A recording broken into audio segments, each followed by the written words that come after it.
ঈদের দিন বাসায় এসো, তোমার জন্য গোস্ত রাখবো।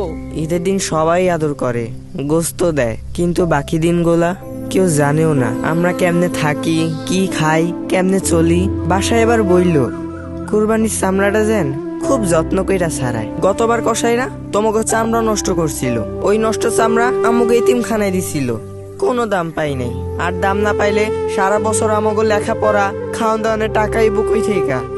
দেশের অসহায় দরিদ্র এতিমদের সহায়ে আপনার কোরবানির চামড়ার মান অক্ষুণ্ণ রাখতে সঠিক পদ্ধতিতে চামড়া ছাড়ান।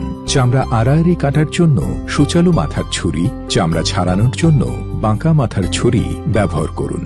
চামড়ায় লেগে থাকা রক্ত, মাংস, চর্বি, পশম সম্পূর্ণ অপসারণ করে ভালোভাবে পানি দিয়ে ধুয়ে নিকটস্থ মাদ্রাসা এতিমখানায় দিয়ে দিন।